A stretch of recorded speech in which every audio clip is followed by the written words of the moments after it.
माननीय सदस्य श्री मदन कुमार भण्डारी। माननीय सभामुखज्यू, यो 32 वर्षपछि निर्वाचित भएको जनप्रतिनिधि सभाको पहिलो अधिवेशनमा श्री 5 को सरकारले अपनाउने नीति र कार्यक्रमको बारेमा छलफल गर्ने प्रक्रिया चलिरहेको छ। हाम्रो पार्टीको तर्फबाट पार्टीका नेता, संसदीय दलका नेता कमरेड मनमोहन अधिकारीले हाम्रा मूल धारणाहरूलाई यहाँ राखिसक्नु भएको छ र त्यस सम्बन्धमा संशोधन गर्ने निश्चित बुँदाहरू प्रक्रियासँग ढङ्गले दर्ता पनि गराइसक्नु भएको छ। अरू पार्टी नेताहरूले, कार्यकर्ताहरूले यो कार्यपत्रका विभिन्न पक्षहरूको सन्दर्भमा विभिन्न राजनीतिक, आर्थिक, सामाजिक, सांस्कृतिक पक्षहरूको सन्दर्भमा धेरै कुराहरू उठाइसक्नु भएको छ र अरू पार्टीका नेताहरूले पनि आफ्ना विचारहरू राखिसक्नु भएको छ। सत्ता पक्षले मण्डन गर्ने र विपक्षबाट यो कार्यपत्रमा देखिएका अभावहरू, गल्तीहरू, कमजोरीहरूलाई खण्डन गर्ने दुवै कुराहरू भइसकेका छन् र मलाई लाग्छ म करिब अन्तिम लटको वक्ताको रूपमा आफ्ना धारणाहरू प्रस्तुत गर्न यहाँ उभिएको छु।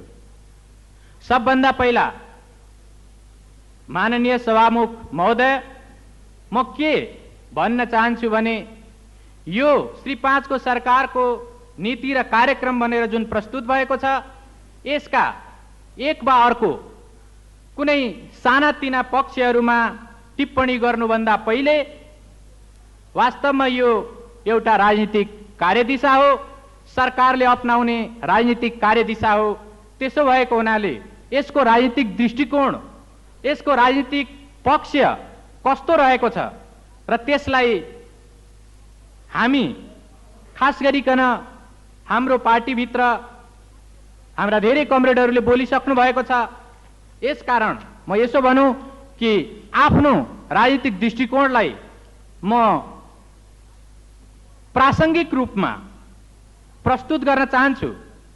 मैले भन्न खोजेको कुरा के हो भने यो कार्यपत्र श्री 5 को सरकारको नीति र कार्यक्रमको रूपमा आएको यो शाही सम्बोधन निश्चित रूपमा निरङ्कुशतावाद र सुधारवादको बीचको जुन गठबन्धन यो बहुदलीय प्रजातन्त्रको स्थापना भएकै दिनदेखि सुरु भएको छ, त्यसको बहुत सटीक दस्तावेजको रूपमा यो कार्यपत्र आएको छ। मैले यसमा केही प्रमाणका संकेतहरू निश्चय पनि दिनै पर्छ। म के भन्न चाहन्छु भने 2046 सालको आन्दोलन जब एउटा आफ्नो निश्चित विजयको शिखरतिर पुगेको थियो, त्यसबेला वर्ग सङ्घर्षको या यसो भनौँ कि सत्ता पक्षका साथीहरूलाई वर्ग सङ्घर्षको कुराले अलिकति अनुचित संकेत गर्न सक्छ।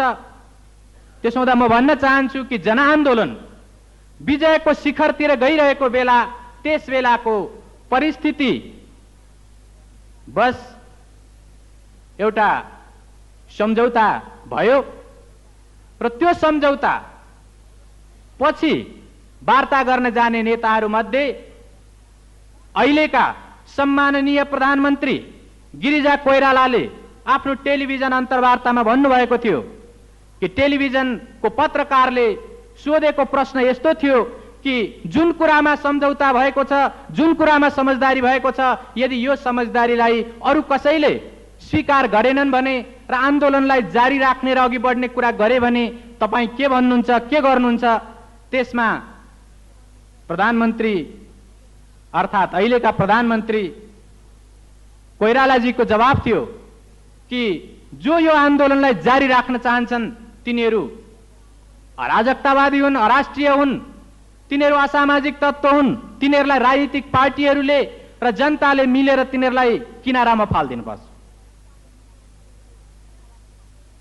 अर्को दिन चैत 27 गते 30 वर्षपछि बहुदलीय प्रजातन्त्र हासिल गरेर आफ्ना प्यारा झण्डाहरू बोकेर सभामा आएका जनताहरूको सामु, जसले त्यो बहुदलीय प्रजातन्त्र ल्याउनको निम्ति रगत बगाएका थिए, जीवन दिएका थिए र एउटा ठूलो अस्तव्यस्तता, ठूलो एउटा विप्लव बेहोरेर आएका थिए, ती जनताको सामु सम्बोधन गर्दा कोइरालाजीले भन्नुभएको थियो कि अब यो आन्दोलन टुङ्ग्यो, यसमा राजाले पनि जिते, जनताले पनि जिते, हामीले पनि जित्यौं, पञ्चले पनि जिते, कोही हारेको छैन। उहाँको यो अभिव्यक्ति आपत्तिजनक ठानेर त्यसबेला जो सभामा उपस्थित भएका जनताहरू थिए, जनताले विरोध गरेका थिए। र यहाँहरू सबैले याद गर्नुभएकै हुनुपर्छ, त्यसबेला त्यो 30 वर्षसम्म प्रजातान्त्रिक आन्दोलनको नेतृत्व गर्दै आएको दाबी गर्ने नेपाली कांग्रेसको एकजना सम्मानित नेता महामन्त्रीले पहिलोचोटि जनतालाई सम्बोधन गर्नको निम्ति सभामा उभिएको बेला श्रोताहरूले विरोध गरेका थिए र उनीहरूले त्यसबेला गिरिजा कोइराला गो आउट भनेर भनेका थिए। यसको तात्पर्य के हो भने त्यो अभिव्यक्ति, त्यो राजनीतिक दृष्टिकोण उपयुक्त होइन भन्ने सायद श्रोताहरूले भनिरहेका थिए। र यहाँहरू सबैलाई यादै छ, त्यसो भन्नेहरूले काँधमा हँसिया हथौडाको रातो झण्डा मात्रै बोकेका थिएनन्, त्यहाँ 4 तारे झण्डा बोकेकाहरू पनि थिए। धन्यवाद उपत्यकाका ती आन्दोलनकारी जनताहरूलाई जसले 26 गतेको सम्झौतामा रहेका केही अधुरा पक्षहरू, त्यसका त्रुटिका पक्षहरूलाई इंगित गर्दै आन्दोलनलाई जारी राखे। र यहाँ त्यसबेला चैत्र 24 गते पछिको पञ्चायती मन्त्रीमण्डलका सदस्यहरू पनि हुनुहोला, या यहाँ अहिले नभए पनि उहाँहरू फेरि सांसदको रूपमा यहाँ कोही आइपुग्नु भएको छ। त्यसबेला वैशाखको 2 गते फेरि जुन घेराउ गर्ने रातो झण्डा, हँसिया हथौडा र 4 तारे झण्डाले फेरि घेराउ गरेर अनि वैशाख 3 गते बल्ल पञ्चायती व्यवस्थालाई नै समाप्त गर्ने, पञ्चायती व्यवस्थालाई नै अन्त्य गर्ने कुराको राजाले फेरि आफ्नो कमिटमेन्ट दिनु पर्यो, सही घोषणा गर्नु पर्यो। निश्चित रूपमा यदि त्यस ढङ्गले त्यसबेला 4 तारे झण्डा बोक्ने र हँसिया हथौडाको झण्डा बोक्ने दुईटै आन्दोलनकारीहरूले आफ्नो आन्दोलनलाई त्यस ढङ्गले अगाडि बढाउन नचाहेको भए आज यस बेला हामीहरू यहाँ बहुदलीय पञ्चायती व्यवस्थाको एउटा अधिवेशनमा बसिरहेका हुन सक्थ्यौं र त्यो बहुत दुर्भाग्यको कुरा हुने थियो। त्यसो हुनाले यो बहुदलीय पञ्चायती व्यवस्थाको रूपमा राख्ने त्यस बेलाको सत्तासीनहरूको षड्यन्त्र र त्यसमा स्वीकार गरेर त्यसलाई सहमति दिएर बस्न चाहने नेपाली कांग्रेसका नेताहरूको त्यो जुन एउटा अहिलेलाई यसो भनौं कि त्यो कमजोरी नै, त्यो जनताको आन्दोलनले हटाइदियो र हामी बहुदलीय प्रजातन्त्रको यो स्थितिमा आएका छौं। यसका बावजुद निश्चित कुरा हो कि त्यसपछि पनि अनेकौं त्यस्ता प्रसंगहरू, अनेकौं त्यस्ता मोडहरू आएका छन् कि जुन मोडमा वास्तवमा हामी जुन निरंकुशतावादको विरुद्ध, हामी जुन राजनीतिक आर्थिक संरचनाको विरुद्ध वास्तविक प्रजातन्त्रको स्थापनाको निम्ति आन्दोलन अघि बढाउन चाहन्थ्यौं, त्यो कुरा अहिले पनि पूरा भइसकेको छैन। यसकारण विभिन्न मोडहरूमा, विभिन्न जंक्चरहरूमा अहिले पनि हामीले आफ्ना लडाईहरूलाई, आफ्ना कुराहरूलाई बडो सतर्कतापूर्ण ढंगले जारी राख्नु परेको छ। यसो भएको हुनाले मैले यहाँ के भन्न खोजेको हुँ भने 30 वर्षसम्म निर्दलीय पञ्चायती व्यवस्थाले वामपन्थी आन्दोलनकारीहरू र राजनीतिक सुधारको निम्ति आन्दोलन गर्न चाहने आन्दोलनकारीहरू दुवै थरीलाई दबाएर राखेको थियो र यो दबाएर राखेको कुराको विरुद्ध वामपन्थीहरू र नेपाली कांग्रेसको अर्थमा प्रजातन्त्रवादी दुवै शक्तिले संयुक्त आन्दोलन गर्नुपर्छ भनेर नेपाल कम्युनिस्ट पार्टीका संस्थापक नेता कमरेड पुष्पलालले लामो समयदेखि उठाउँदै आउनु भएको थियो। यसबाहेक यसलाई कार्यरूप दिनको निम्ति, यसलाई व्यवहारिक रूप दिनको निम्ति अरू धेरै पार्टी नेताहरूले पनि लगातार जोड दिँदै आउनु भएको थियो, तर पनि नेपाली कांग्रेस त्यसको निम्ति तयार भइरहेको थिएन। तर बारम्बार निर्दलीयतावादका, निर्दलीय व्यवस्थाका लात जुताहरू भोग्नु परेपछि वामपन्थीहरू पनि र नेपाली कांग्रेस पनि दुवै 46 सालको आन्दोलनमा सँगसँगै जाने एउटा सहमतिमा पुगे र त्यो सहमतिले निर्दलीय पञ्चायती व्यवस्थालाई र निरङ्कुश राजतन्त्रलाई धराशायी बनायो। तर जुन दिन त्यो धराशायी भयो, एक अर्थमा यसो भनौं कि निर्दलीय पञ्चायती व्यवस्था धराशायी भयो र निरङ्कुश राजतन्त्र चाहिँ अझै पनि धराशायी हुन बाँकी नै थियो। त्यस बेलादेखि नै नेपाली कांग्रेसले निरङ्कुशतावादी शक्तिहरूसँग बिस्तारै निकटता स्थापित गर्ने र वामपन्थीहरूसँग टाढा हट्ने मात्रै होइन, मुख्य शत्रुको रूपमा त्यसमाथि प्रहार केन्द्रित गर्ने दृष्टिकोण अख्तियार गर्न थाल्यो। र आज त्यो यो आम निर्वाचनपछि अहिले हामी यो सदनमा, यो अधिवेशनमा उपस्थित भइरहेको बेलाको देशको राजनीतिक स्थितिलाई यदि इमानदारीका साथ यथार्थ ढंगले बुझ्ने र त्यस ढंगले प्रस्तुत गर्ने, हाकाहाकी त्यो कुरा भन्नको निम्ति आँट गर्ने हो भने अहिले नेपाली कांग्रेसले वामपन्थी शक्तिलाई, कम्युनिस्टहरूलाई आफ्नो मुख्य शत्रु, मूल विरोधीको रूपमा चित्रित गरेर त्यस्तो मनस्थिति तयार गरेर प्रहार गर्न थालेको छ र यसो गर्नको निम्ति शक्ति सञ्चय गर्न निरङ्कुशतावादसँग गठबन्धन गरेको छ। राजनीतिक स्थितिको बारेमा, यदि राजनीतिक दृष्टिकोणको बारेमा हामीले यथार्थ धारणा नराख्ने हो भने यो कार्यपत्रप्रतिको दृष्टिकोण, कार्यपत्रप्रतिको विचार विश्लेषण सायद एउटा अप्रासंगिक र दिशाविहीन हुन्छ। त यसो भएको हुनाले सबभन्दा पहिला निरङ्कुशतावाद र सुधारवाद बीचको एउटा राजनीतिक गठबन्धनको रूपमा यो कार्यपत्र आएको छ भन्ने मेरो आरोप छ।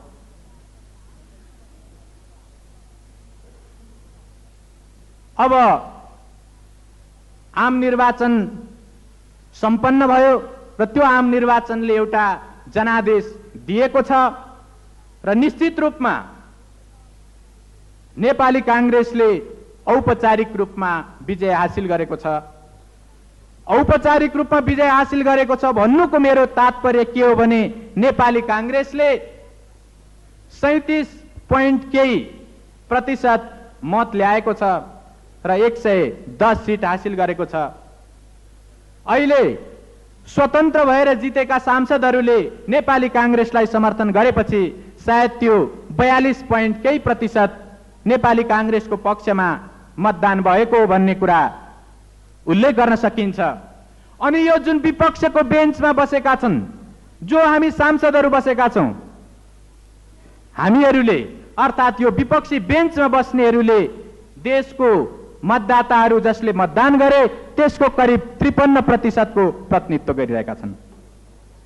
यसको तात्पर्य यो हो कि नेपाली कांग्रेसका आदरणीय मित्रहरू, सांसद साथीहरू, निश्चित रूपले अहिले सरकार सञ्चालन गर्नको निम्ति नेपाली कांग्रेसलाई जनादेश प्राप्त भएको छ र यहाँहरूले सरकार बनाउनु भएको पनि छ, सञ्चालन पनि गर्नुस्।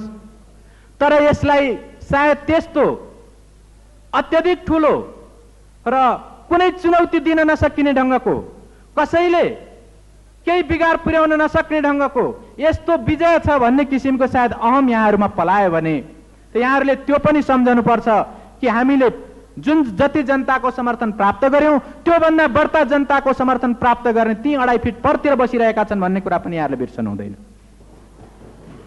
अब मैले जबकि यो जुन आम निर्वाचनको परिणाम को एउटा औपचारिक र वास्तविक स्थितिको थोरै संकेतलाई स्मरण गर्न चाहे त यसपछि मैले भन्न खोजेको कुरा के हो भने जुन बेला नेपाली कांग्रेसले बहुमत हासिल गर्यो र उस सरकार बनाउन गइरहेको थियो त्यस बेला नेपाल कम्युनिस्ट पार्टी एकीकृत मार्क्सवादी र लेनिनवादीको तर्फबाट यो नयाँ परिप्रेक्ष्यमा आफ्ना विचार नीतिहरूलाई, धारणाहरूलाई व्यक्त गरिरहेको बेला हामीले के भनेका थियौं भने हाम्रो पार्टीले के धारणा बनाएको थियो भने अब नेपाली कांग्रेसले बहुमत ल्याएर उसले सरकार बनाउँछ, हामी विपक्षमा बसेर विपक्षी बेन्चमा बसेर रचनात्मक भूमिका खेल्नको निम्ति हामी तयार छौं। र यदि नेपाली कांग्रेसले राम्रा कामहरू गर्छ भने त्यसप्रति हाम्रो सकारात्मक दृष्टिकोण रहनेछ र उसले नकारात्मक कुराहरू गर्यो भने हामी त्यसलाई तत्काल विरोध गर्नेछौं। यस ढंगले हामीले आफ्ना विचारहरू प्रस्तुत गरेका थियौं। अब यद्यपि यसको व्याख्या विश्लेषण आफ्नै ढंगले खास गरिकन सत्ताको पक्षबाट विश्लेषण गर्दा मलाई के अनुभव भयो भने नेकपा एमाले रचनात्मक ढंगको भूमिका खेल्ने, सकारात्मक दृष्टिकोण राख्ने भन्ने कुरा गरे तापनि उसले वास्तवमा सकारात्मक ढंगको दृष्टिकोण राख्दैन र उसले नकारात्मक ढंगले, ध्वंसात्मक ढंगले विरोध मात्रै गर्छ र यसरी उसले हाम्रो सरकारलाई काम गर्न दिनेवाला छैन भन्ने पनि धेरै जिम्मेवार सांसदहरूले, नेपाली कांग्रेसका जिम्मेदार नेताहरूले यस खालको अन्तर्वार्ता र यस खालको विश्लेषणहरू प्रस्तुत गर्नुभयो। मेरो के आरोप छ भने मित्रहरू, यो त यहाँहरूले आफ्नो अयोग्यतालाई ढाकछोप गर्नको निम्ति अगाडि नै खेलेको एउटा दाउपेच पनि हुन सक्छ। यस कारणले कि यदि रचनात्मक ढंगले, गतिशील ढंगले मुलुकले माग गरेको राजनीतिक, आर्थिक, सांस्कृतिक कार्यक्रमहरू ल्याएर सरकार सञ्चालन गर्ने कुरा गर्न सकिँदैन कि, अनि त्यस्तो गर्न सकिएन भने जनताले निश्चित रूपमा विरोध गर्नेछन् र विपक्षी पार्टीहरूले पनि निश्चित रूपमा विरोध गर्नेछन्। त्यही कुरालाई थुन्छेक गर्नको निम्ति र जनतालाई एक ढंगले अल्मल्याउनको निम्ति अगाडि नै यहाँहरूले विपक्षमा रहेकाहरूले हामीलाई रचनात्मक ढंगको दृष्टिकोण अपनाउने छैनन्, ध्वंसात्मक ढंगले विरोध गर्नेछन्, उनीहरू बहुदलप्रति उनीहरूको कुनै कमिटमेन्ट छैन, त्यसो भएको हुनाले हाम्रा निम्ति बहुत अप्ठ्यारो छ भनेर यहाँले जनतालाई गुमराहमा पार्ने कोसिस गर्नुभयो। तर अहिले पनि म भन्छु कि यदि सकारात्मक ढंगको काम हुन्छ भने त्यस कुराप्रति हाम्रो सकारात्मक दृष्टिकोण त रहने नै छ। तर आदरणीय सभामुख महोदय मार्फत म यस सदनमा के कुरा उल्लेख गर्न चाहन्छु भने जुन बेला हामीले त्यस खालको नीति बनाइरहेका थियौं त्योभन्दा आज केही दिन बितिसकेका छन्, केही हप्ता बितिसकेका छन्, सायद महिना पनि बित्न लागिरहेको छ र हामी अब केही नयाँ ढंगले सोच्नुपर्ने स्थितिमा आइपुगेका छौं। कुरा के हो भने त्यस यता नेपाली कांग्रेसको सरकारको तर्फबाट र स्वयं यो संसदभित्र भएका गतिविधिहरूले पनि के देखाइरहेको छ भने वास्तवमा हामीले जुन सद्मनसा राखेका थियौं, हामीले जुन ढंगले प्रजातन्त्रको सुदृढीकरणको निम्ति जसरी जानु पर्ला भन्ने कुरा सोचेका थियौं त्यसप्रति अनुत्तरदायित्वपूर्ण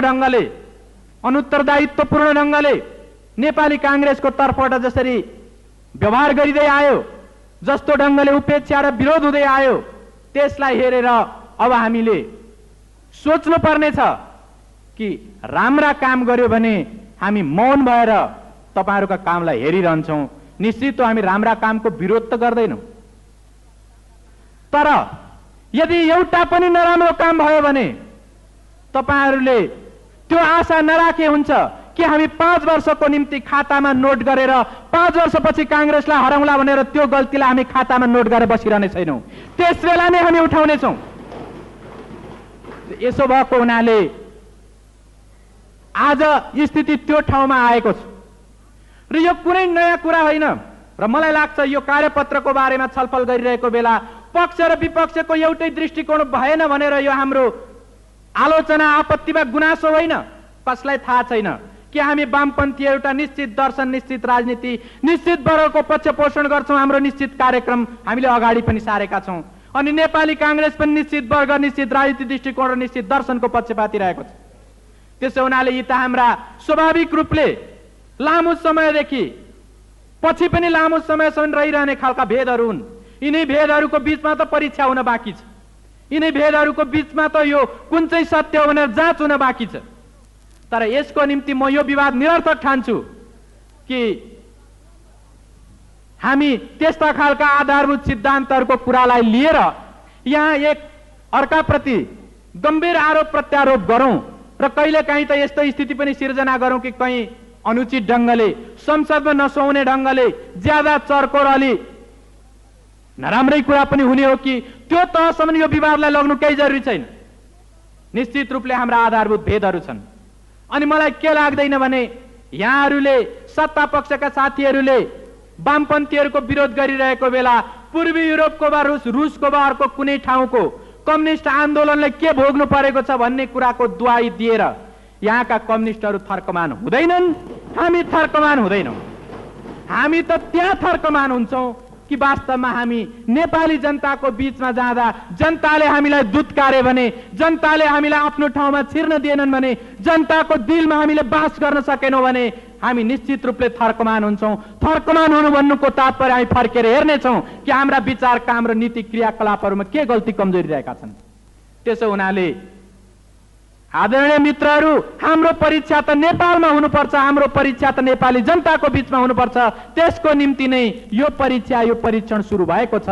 त्यसो हुँदाखेरि यो यथार्थलाई स्वीकार गरेर हामीले आफ्ना विचार र दृष्टिकोणहरू प्रस्तुत गर्यौं भने त्यस ढङ्गले कुन कुरामा हाम्रो सहमति कहाँ सम्भव छ र कहाँ सम्भव छैन भन्ने कुराको निष्कर्ष हामीले निकाल्न चाह्यौं भने सायद हाम्रो बीचमा ज्यादा स्वस्थ संवाद, यो सदनमा ज्यादा स्वस्थ ढङ्गको छलफल चल्न सक्छ। र यसको निम्ति कार्यपत्रले अघि सारेका केही विचारहरू, केही कुराहरूको बारेमा जस्तो मैले अघि भने कि निरंकुशतावाद र सुधारवादको बीचको एउटा समझदारी, एउटा गठबन्धनको रूपमा यो कार्यपत्र आएको छ भनेर मैले भने, म केही पिन पोइन्टहरूलाई अगाडि सार्न चाहन्छु। सबभन्दा पहिला मलाई खेद के कुरामा छ भने यो कार्यपत्रको पहिलो नम्बरमा शहीदहरूलाई श्रद्धाञ्जली अर्पण गर्ने एउटा औपचारिकता पूरा गर्न खोजिएको छ र त्यसमा ज्ञात अज्ञात शहीदहरू भनेर श्रद्धाञ्जली अर्पण गरिएको छ। मेरो आपत्ति यसमा पनि हो।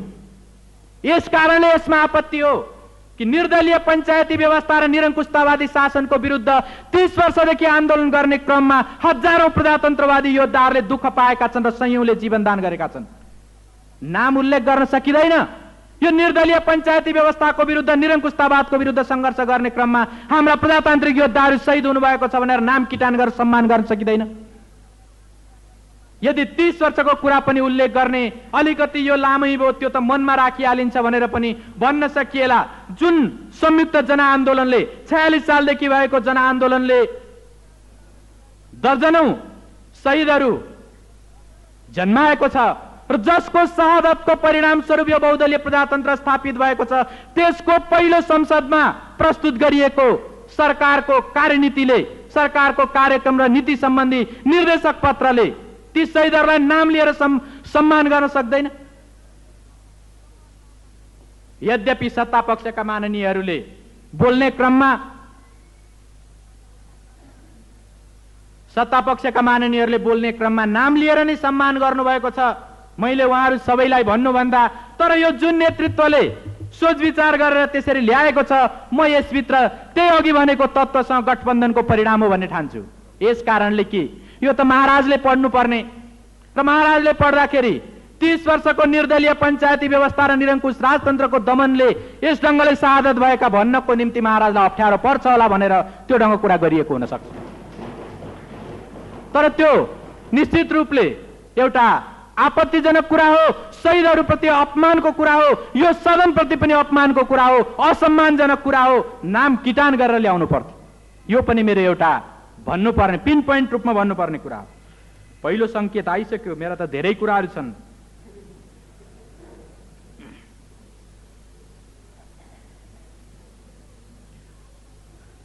त यो कार्यपत्रले विकासको दिशाको बारेमा केही कुराहरू अगाडि सारेको छ र म त्यो विकासको दिशाको बारेमा आफ्ना आपत्तिहरू राख्न चाहन्छु। त्यो के हो भने निश्चित रूपमा यो कार्यपत्रले गरिबहरूको गरिबीको बहुत दर्दनाक चित्रण गरेको छ। तर मलाई त्यो कुनै ठूलै एउटा खुसी मान्नुपर्ने विषय जस्तो लाग्दैन। यस कारणले कि श्री 5 महाराज धिराज वीरेन्द्रले पेरिसमा गएर भाषण गर्दाखेरि कस्तो भाषण भएको थियो त्यो सायद हर कुनै नेपालीले सम्झिन्छ। आज भोका नाङ्गा जनताले रोटी मागिरहेको बेला हामी हातमा बम हालिदिन्छौँ भन्ने जस्तो बहुतै एउटा मार्मिक खालका शब्दहरूको संयोजनद्वारा भाषण गरिएको थियो। सवाल यो होइन कि गरिबीको बारेमा कतिको दर्दनाक चित्रण गरिन्छ, तर हटाउने कसरी भन्ने कुरा प्रमुख हो। र यस कार्यपत्रमा मलाई के लागेको छ भने गरिबी हटाउनको निम्ति, मुलुकका समस्याहरू हल गर्नको निम्ति या विकास निर्माण गर्नको निम्ति जुन दिशा प्रस्तुत गरिएको छ त्यो दिशा अप्रजातान्त्रिक छ। के मानेमा? यस मानेमा त्यो अप्रजातान्त्रिक छ कि जनतालाई एउटा निरीह शक्तिको रूपमा त्यहाँ प्रस्तुत गरिएको छ। र मलाई लाग्छ नेपाली कांग्रेसलाई र अहिले त्यसले बनाएको यो सरकारले एउटा मसियाको रूपमा प्रस्तुत गर्न खोजेको छ। अर्थात् नेपाली कांग्रेसले आफ्नो मुक्ति, गरिबीको अन्त्यको निम्ति उनीहरूले माग माग्नुपर्छ, उनीहरूले त्यस्तो ढङ्गको निरीह याचना गर्नुपर्छ र अनि यो सरकारले मुक्ति दिनेछ। उनले भोका नाङ्गा जनतालाई मुक्ति दिइदिनेछ। यस खालका कुराहरू यसमा प्रस्तुत गरिएका छन् र यो विकासको गलत दिशा हो। हामी के ठान्छौं भने जनताले आफ्नो मुक्तिको सिर्जना आफै गर्छन्, अर्थात् विकास निर्माणको कुरामा जनशक्तिको सक्रिय सहभागिता हुनुपर्छ। के कारणले सहभागिता हुन सकेको छैन? त्यो सहभागिता हुन नसक्नुको कारण शोषण हो, सामन्ती शोषण उत्पीडन हो, त्यस्तै साम्राज्यवादी थिचोमिचो हो।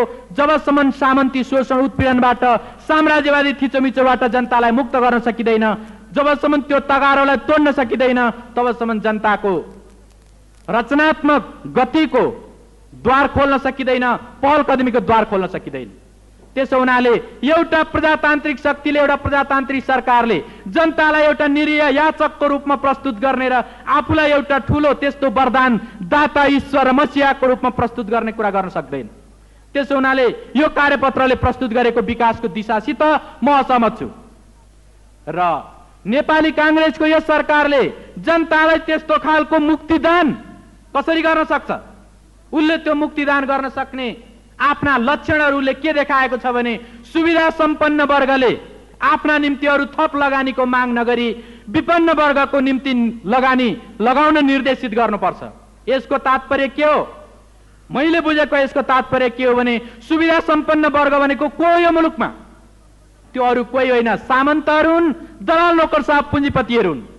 त्यसो हुनाले सामन्तहरू र दलाल नोकरशाही पुँजीपतिहरूसँग एक खालको एउटा आशीर्वाद र समर्थनको माग नेपाली कांग्रेसको सरकारले गरेको छ र उनीहरूको त्यो आशीर्वादबाट, उनीहरूको त्यो सहयोगबाट, कृपाबाट, असीम निगाहबाट केही चिज हासिल गरेर गरिबलाई बाँडेर मुक्ति ल्याउला, समृद्धि ल्याउला भन्ने कल्पना नेपाली कांग्रेसको सरकारले गरेको छ, जो नितान्त असम्भव छ।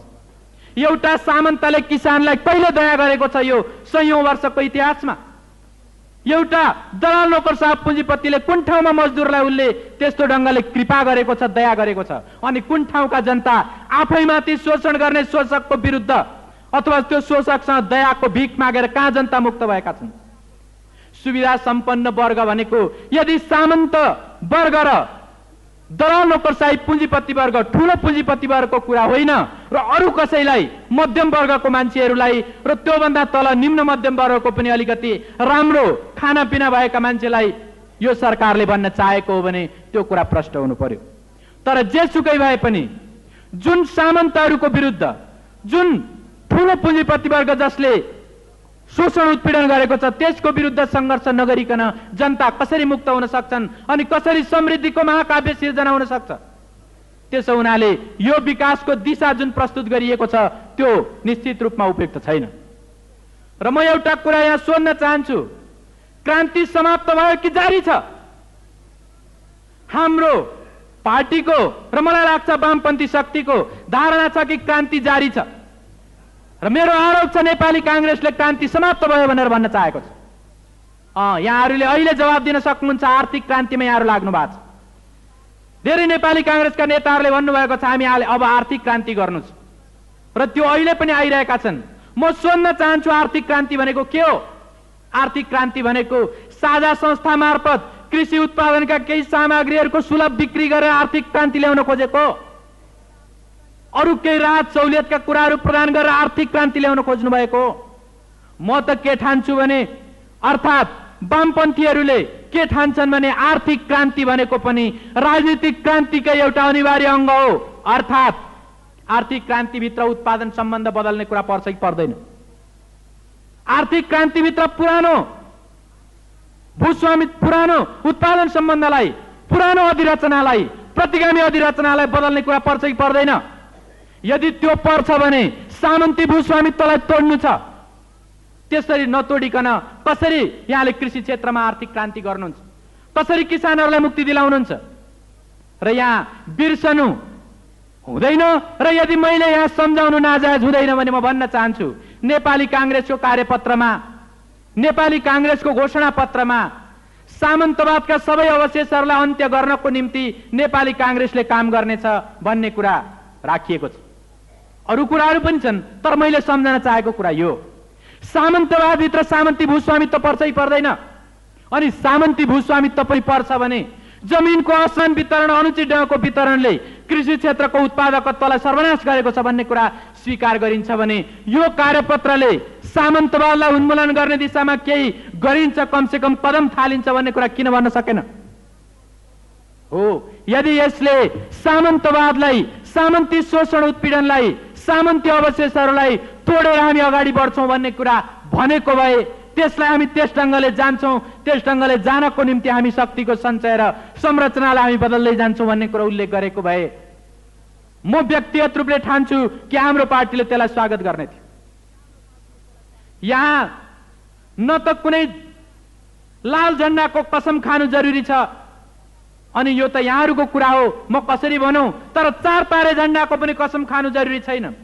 कसम त त्यही कुराको खानु जरुरी छ कि यो मुलुकमा उत्पादक शक्तिहरू जुन उत्पादन सम्बन्धद्वारा बाँधिएका छन् र जुन शोषक वर्गद्वारा थिचिएका छन् त्यसलाई उकेलेर फाल्ने कुरा यदि सुस्पष्ट रूपले आउँछ भने त्यसलाई हर कुनै क्रान्तिकारीले, हर कुनै मुलुकको माया गर्ने, जनताको माया गर्ने क्रान्तिकारीले निश्चित रूपले सकारात्मक दृष्टिकोण राख्छ, सहयोग गर्छ र सँगसँगै काम गर्न पनि सकिन्छ। त्यसो भएको हुनाले मूल कुरा त सामन्तवादको उन्मूलन गर्ने हो कि होइन, साम्राज्यवादको थिचोमिचोको अन्त्य गर्ने हो कि होइन भन्ने कुरा प्रमुख हो। हामीले उठाएको कुरा पनि यही हो, सामन्तवादलाई उन्मूलन गर्ने र साम्राज्यवादको थिचोमिचोलाई समाप्त पारेर राष्ट्रको स्वाधीनता अक्षुण्ण राख्ने व्यवस्थालाई नै हामीले नयाँ जनवादी व्यवस्था भनेका हौँ।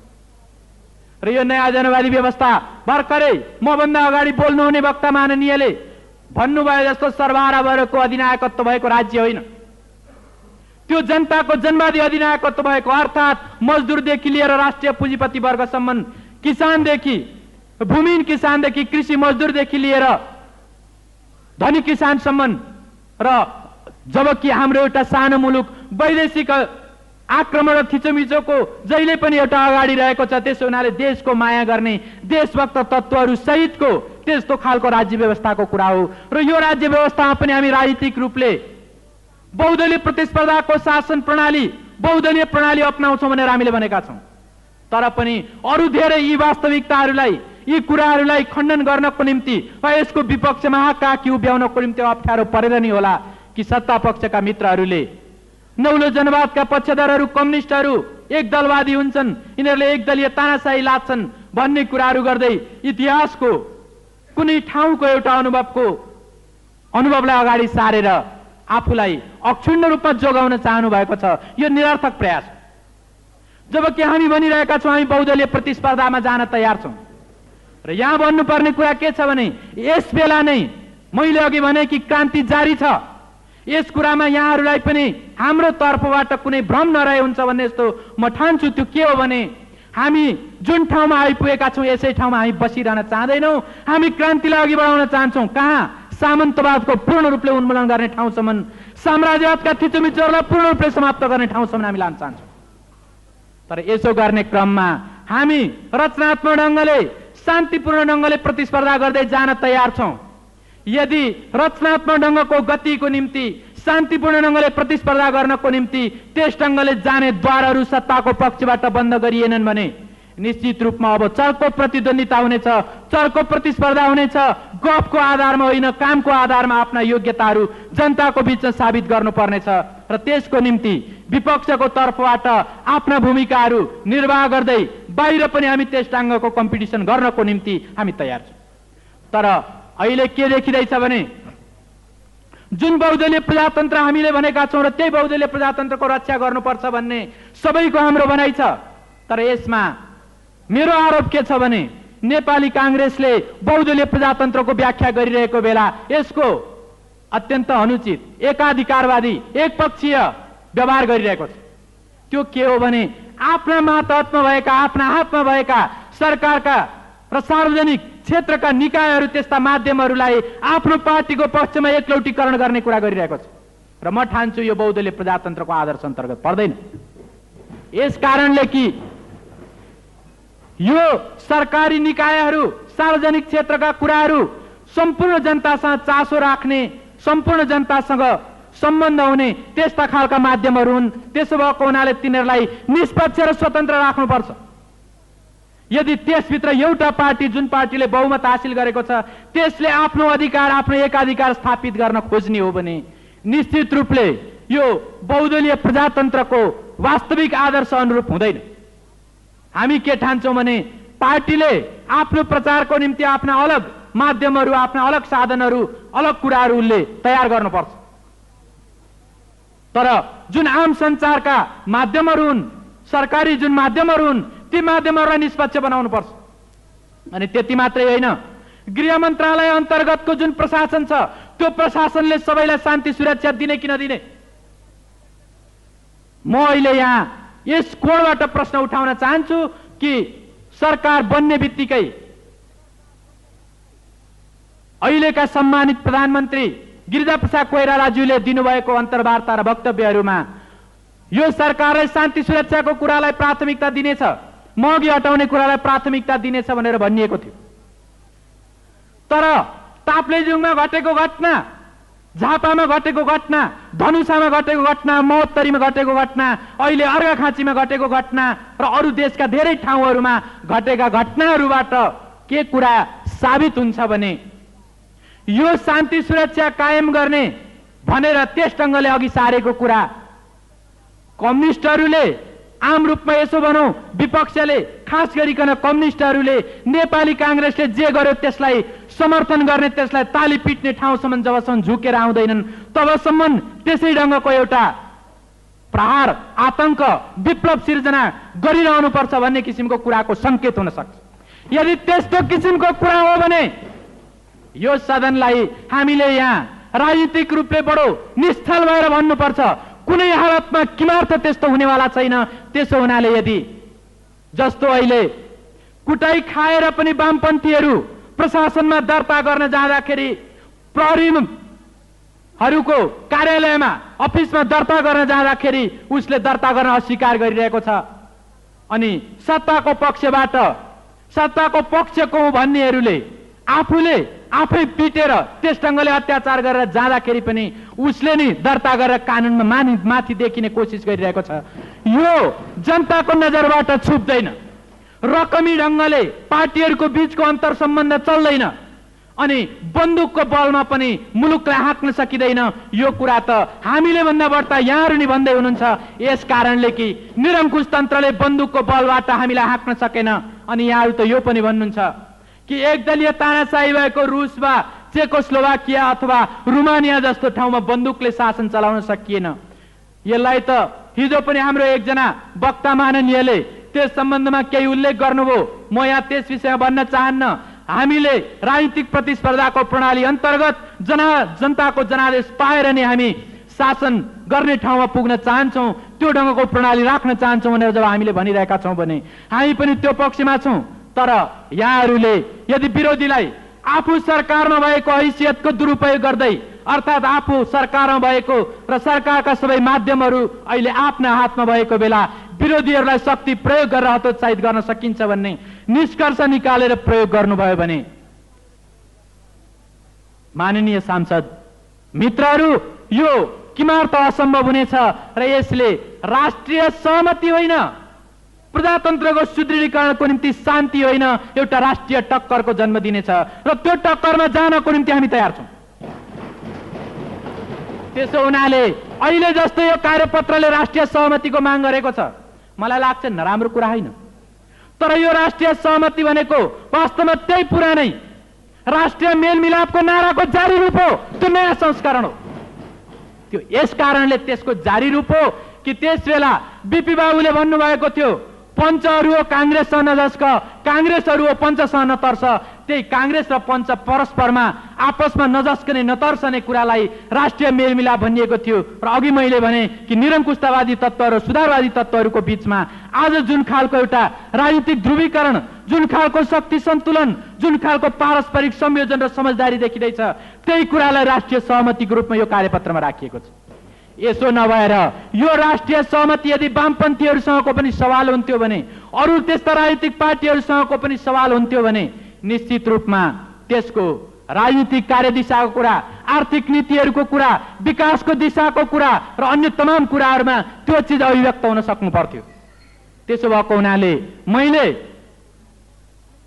राष्ट्रिय सहमतिको सन्दर्भमा यति मात्रै भन्नु छ कि वास्तवमा प्रशासनलाई एकपक्षीय रूपमा प्रयोग गरेर आफ्ना मातहतमा भएका सञ्चारका माध्यमहरू र अरू निकायहरूलाई एकलौटीकरण गरेर अनि त्यसरी नै